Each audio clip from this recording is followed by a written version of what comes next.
What's going on? It's your boy Sermon at Sermon's Domain on Twitter. Wale's album, his fifth album, Shine, was supposed to come out on May 5th. However, he decided to push it up a week, which, in my opinion, is a really smart idea.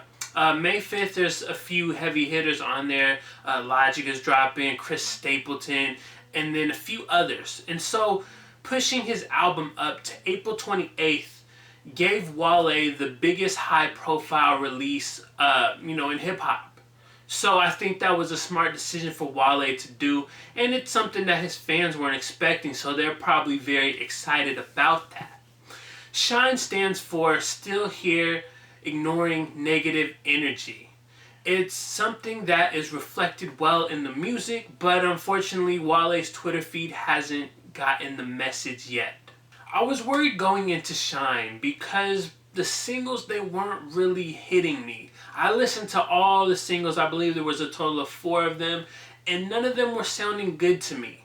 I was big into the album About Nothing, and because of that I was expecting a lot more out of Shine. The album About Nothing to me was more conceptually driven in every single song. Like there was a clear message, clear, unique, and fun message. He had all different type of subject matters. He really sound inspired on that album. With Shine, I feel like it's lacking in that department though. With that said, a few of the songs have grown on me. Not necessarily the singles, but songs on the album. I look at it like Wale made this album to cater more towards sounding mainstream, like crafting a bunch of different types of singles. Wale is smart for doing that. I have nothing negative to say about that tactic. And if Atlantic Records is smart, if Maybach Music Group is smart, then they'll put some money behind some of these singles because that is clearly what Wale's intention was with this album. Now let's talk about my favorite song, starting with the intro, Thank God. Wale opens up Shine by wishing his enemies don't fall so they can watch him ball. That small refrain after the hook, before the first verse, pretty much lets you know what this album, or what this song, this intro is going to be all about. Wale is cocky and confident. He boasts about having an SLP that won't be out for months. And he tells two-faced people that they'll only be good at rolling weed and playing 2K. Ouch. Overall, it's a strong intro, and I think Wale is always good at doing strong intros, so I was kind of drawn into the album after that. My other favorite song is Heaven on Earth featuring Chris Brown. It's hard to believe that Wale and Chris Brown have only worked 2 times, the first being a song on one of Chris Brown's mixtapes a few years ago. So it's surprising because Wale is someone who meshes well with a lot of different R&B singers. Usher, Miguel, the list goes on and on. So the fact that they really haven't done anything as big as they have, as big as this record could be, is kind of surprising to me. Heaven on Earth is the one if they plan on pushing something to radio. Like, I know he has the singles out now, but the next single should definitely, without a doubt, be Heaven on Earth. Anytime you have Chris Brown, it's gold. It's money. You're literally getting like a cheat code because you're going to get something good. Whether or not it becomes a hit, you're getting a good record out of Heaven on Earth. Now let me highlight 2 honorable mentions. First is Fish and Grits featuring Travis Scott. Surprise! One of the singles actually grew on me. I don't know what it was about the first time I listened to it. Maybe it's just, it didn't sound like Wale, but I think because the fact that it is or was a Travis Scott record, that is like why I wasn't initially feeling it. Like Travis Scott gave him the song for the album, but I've grown to appreciate it a little bit. I like the fact that they kind of went back and forth in the first verse. It feels like Travis Scott was actually trying to step up his game a little bit. So I liked Fish and Grits. The other one is Fine Girl. As I mentioned, this album feels like it's crafted around making a bunch of singles. So Fine Girl is one of those records that can be like an international hit.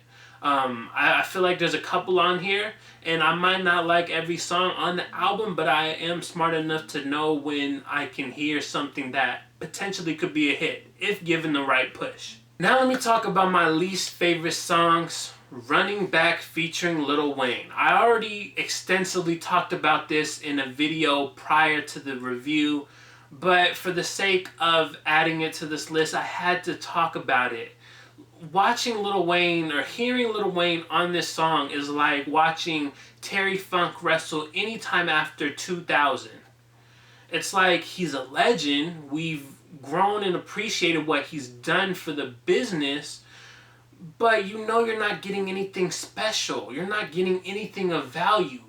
Wayne raps about ass shots, he raps about money, and he drops some bad punchlines, all while being drowned in auto-tune.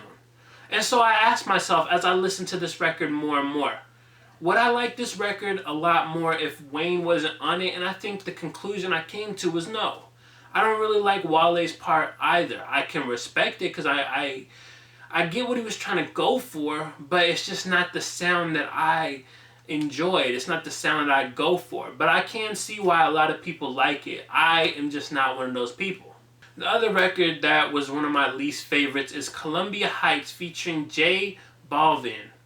I think a big part of why I didn't like this song was the guest feature. Again, I want to stress that I get why Wale decided to do some of the things he did on this album. That does not mean I have to like it though. I just felt like this song, I wasn't feeling J Balvin's verse. Like he does his entire verse in Spanish, and I get it. It's for like a crossover type appeal. It could be like a record that is pushed internationally. So that's smart on Wale's part, but I just wasn't feeling the song that much. At Genius's listening session for Shine on Thursday, Wale said that he created this album to challenge himself as a writer. Wale meant to step outside his comfort zone, and you can hear it in the music. I can respect the decision and the approach, but only a few songs on here were really good to me. Like I said, I respect what Wale was trying to do. You can tell that he wanted to create an album that has a bunch of different types of singles on here. As I said, if Atlantic is smart, they'll put some money behind this because there is a lot more there's a lot more that Shine can do as an album, you know, going forward. It's not something that you put out and then forget about it. I think there is money to be made. There is a hit out of this bunch. So I do applaud Wale for stepping out of his comfort zone, for showing that he has this ability, for challenging himself as an artist to craft all these potential hit singles, because that is ultimately what I feel Shine is all about. So those are my thoughts on Wale's 5th album titled Shine. Still here ignoring negative energy.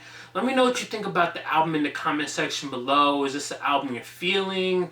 Do you not like it? Talk to me in the comment section below. Then like the video, subscribe to the channel if you're not already, share the video.